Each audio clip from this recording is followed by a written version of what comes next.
Today on CityCast Philly, what does financial freedom mean to you? There's a lot of definitions, but for some Philadelphians, it's hard to meet this goal. So what does it take for people to thrive in Philly? It's Tuesday, April 11th. I'm Trinina Marie, and here's what Philly's talking about.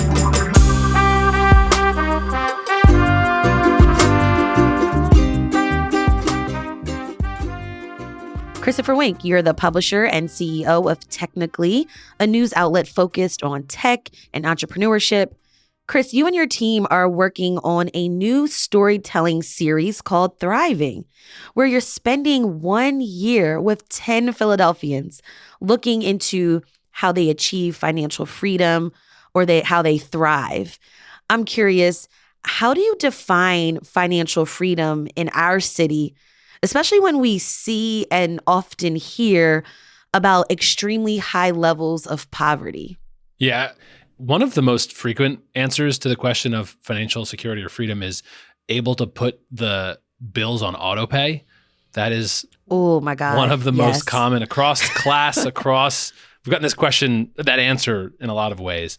But another answer that I think will resonate with a lot of folks that we've heard is able to imagine something more tomorrow than I have today. I think that for so many of us, that's what thriving means. Hope and confident in that better future. Has there been a central theme that keeps Philadelphians away from obtaining their financial goals? In 2019, by so many measures, we were in a good place. Unemployment across racial and ethnic groups, including Black and Hispanic Philadelphians, were at all-time lows.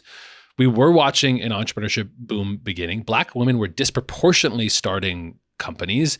Our city neighborhoods were vibrant. We had construction up. Like, so many measures were going the right way. And then for 3 years, it has been seesawing back and forth. Crime was at an all-time, what was at a decades-long low in 2019. Confidence in our city government was at a strong position in 2019. We've seen that seesaw. I think one narrative out of this Thriving project is just that we've watched the progress we were once so confident in erode. And like any of us in our personal lives, when you see progress going the wrong way, it doesn't matter how small that backslide is.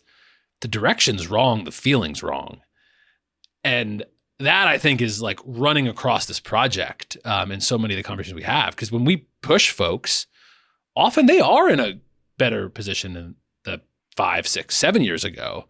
But we were, on the whole, in a better spot on the eve of the pandemic. And we've taken some steps backward. And so the theme of this is mental. I think so many Philadelphians can't think optimistically about the future because they're so uncertain about this moment. Interesting. And couldn't our definition of financial security change, right? Like maybe a year ago, I wanted this and that, but actually I've got some new ideas. I've got some new goals. And actually, this is what I want my financial goals to be. Yeah. So the way this project works is we have these 10 key persona group. And so the persona groups range a bunch. We have high income earning Black professionals, immigrant entrepreneurs. And we have Black working mothers, older white working residents, new immigrants. These are people from lots of different backgrounds with very different experiences with Philadelphia. And you're right that people's sense and expectations of thriving change because that's how growth works. What is a goal of today might be a future disappointment. So that shows up a ton depending on these groups, right? Like we did focus groups with folks who are, relatively high income earners, double, triple the median income level in Philadelphia. And they are frustrated by not being able to see maybe a third or fourth stage for their career, or, I have to go elsewhere to do whatever thing for my business. So that's very different than I'm living in deep poverty in Philadelphia. Those are very different life experiences that we're trying to understand through the project. I see. Let's talk about some of the folks you spoke with. You met Ghulam Danish, who left Afghanistan for Philly in 2021. He used to be a media analyst, but now he works as a dishwasher at Children's Hospital of Philadelphia. And he says he works a lot. When you don't have your Sundays off, Mondays, Saturdays off, it means it's not a normal life for me. CHOP is a good place to work, but for me, that's not where I have to be. I have to be somewhere in the office where I have experience. What's keeping Ghulam from thriving? There are national and local threads in many of these people's stories, including Ghulam's. We have a disjointed immigration policy. We have a perverse set of expectations for how degrees are supposed to match to jobs. Okay, I see. Mm-hmm. And those are such representative trends for us as a country and us as a city. Philadelphia's immigrant population has grown relatively fast compared to peer cities, and the higher income portion of our immigrant population has grown relatively fast, but so has our immigrant population living in poverty. Ghulam is this story. It's an American story. It is a Philadelphia story that displaced because of international strife in Philadelphia because of an incredible apparatus of non-governmental organizations, nonprofits, and philanthropy. Here in the Northeast Philadelphia section, Northeast section of our city, which is rapidly becoming one of the most immigrant-rich parts of our city, despite old narratives of the Northeast. And he feels stuck. He's thankful for that job at CHOP. And I think he, in the interview with Nicole Curry, again, credit to our reporter Nicole Curry who did this interview, Ghulam repeatedly notes, thankful for the job at CHOP. He's aware that he has a job. He says that CHOP actually treats him well. It is a good job. But it's this narrative of feeling like he's going backward. He had an office job. He says in the piece he actually had a second home. He had time with his family. He was living what we in the United States would consider an upper middle class life. And he gets displaced and he goes from an upper middle class life and a mindset to, in his sense, going very backward to a place that he doesn't think it's where he has to be. And we are at the same time having an enormous shortfall in the kind of professional workforce that is holding back some of the companies we want to thrive in Philadelphia. That's a massive mismatch.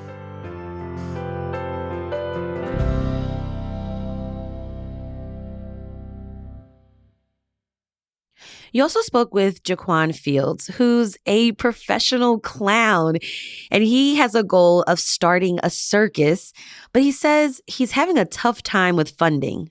It's one of those things when you're in the world of entertainment or arts, some of these things are hard to find because most art grants are very specific. Performance arts is harder to get grants than visual arts. Visual arts are accepted by everybody. Chris, to his point, is it hard for artists of various disciplines to thrive in our city? Philadelphia has a relatively per capita high rate of gig working creatives. Mm-hmm. We do have a very real internationally respected artistic scene. But also we have a gig working creative scene because people are piecing things together. And there aren't as many creative jobs as some of the world's great big creative centers. No surprise. In lots of ways, Philadelphia is a great place to be an artist. And I think it's irresponsible for me to say otherwise.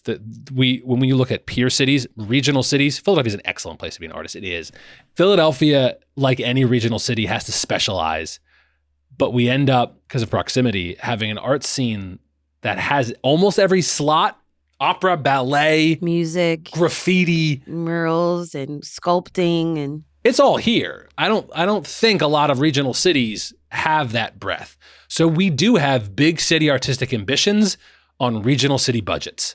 And I think that's what's happening when we talk about Philadelphia's arts and culture community.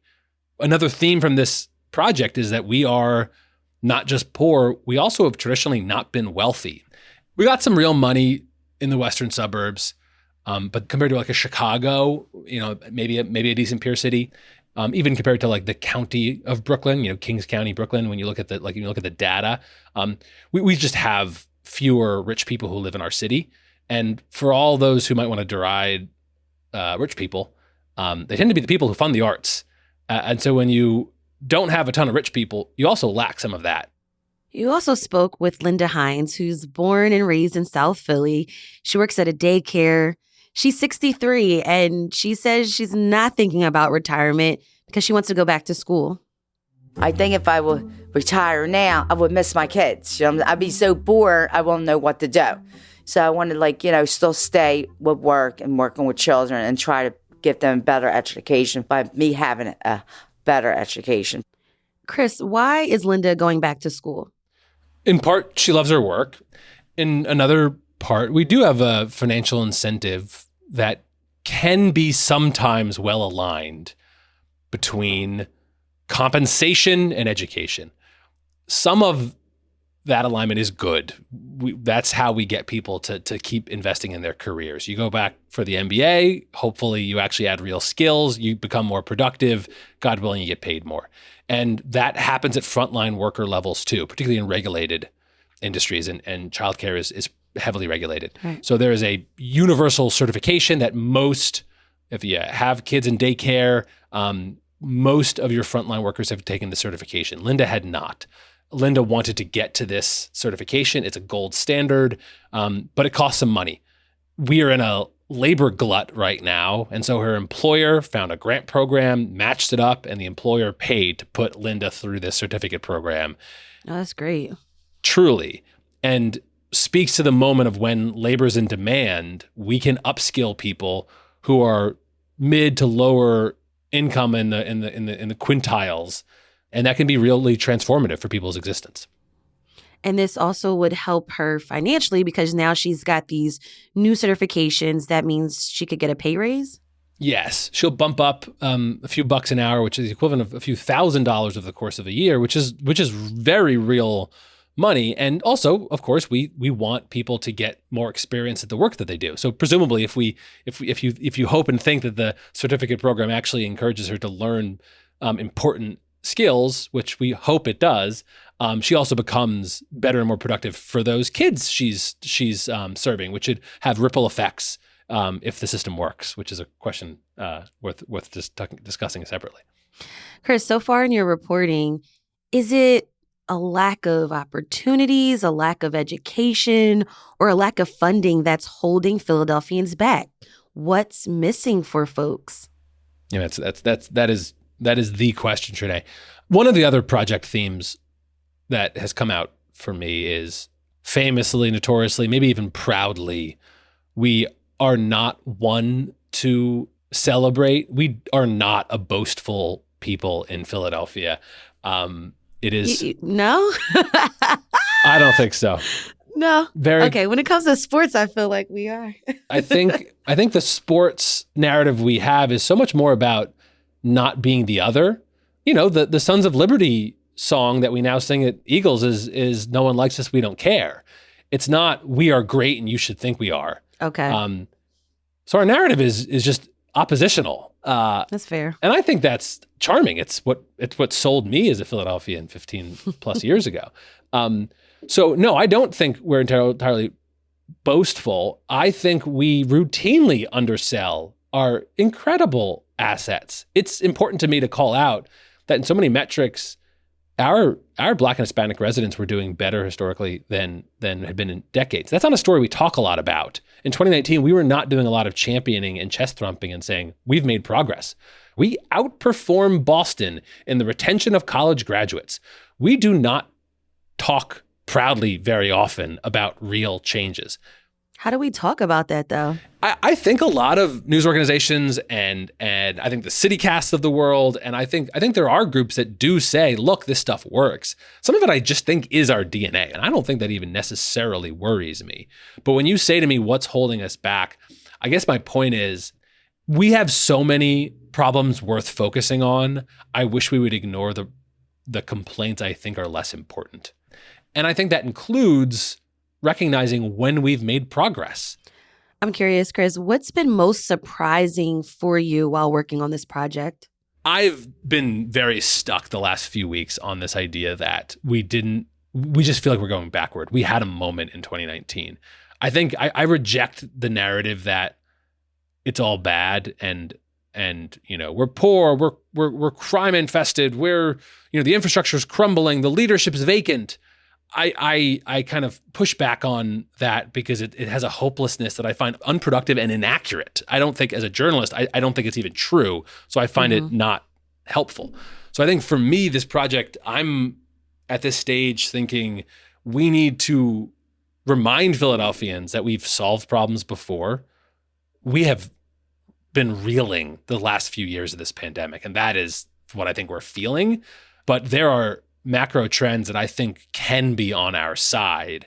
And it surprised me that we need to have a refresh of why our story can include optimism without being Pollyannish. We are poor. We do have generational poverty. If you are a Black Philadelphian, you are more likely to be poor than if you were living in Atlanta and a handful of other peer cities we compared against.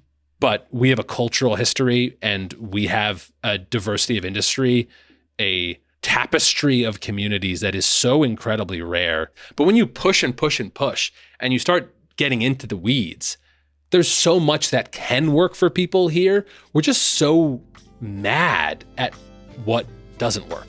All right, Chris Wink of Technically, thanks for joining me on CityCast Philly. Thanks for having me, Trinae. It was a privilege. To learn more about the Thriving Project and other Technically events, we'll have links in our show notes. And here's what else Philly's talking about. Democratic Senator Bob Casey announced this week that he's running for re-election. According to the Philadelphia Inquirer, this would be yet another competitive race as Casey seeks a fourth term. It's also reported that he's the longest-serving Democratic senator in Pennsylvania history. And so far, Dave McCormick and State Senator Doug Mastriano, two Republicans, have expressed interest in challenging him. And the National School Lunch Program recently approved Lunchables to be served in cafeterias across the country. But Billy Penn reports the Philadelphia School District isn't planning to add the meal kits to the menu. On the other hand, some students and cafeteria managers think they would be a great addition. Parents are less sure. I don't know. As a kid, I loved them. As a parent, me personally, it makes packing lunches easier, but the options are kind of limited. It's time for the tip of the day, where we share a life hack for living in Philly. If there's graffiti in your neighborhood or on your block, you can send a graffiti removal request to the city's Community Life Improvement Program. Go to phila.gov/311. If you have a tip of the day, we'd love to hear from you too. Call or text us at 215-259-8170.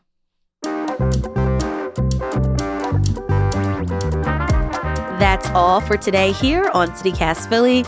If you enjoyed this episode, please tell a friend, rate the show, leave us a review, and hit that subscribe button. Be sure to sign up for our morning newsletter too. It's called Hey Philly. We'll be back tomorrow morning with more news from around the city. Bye.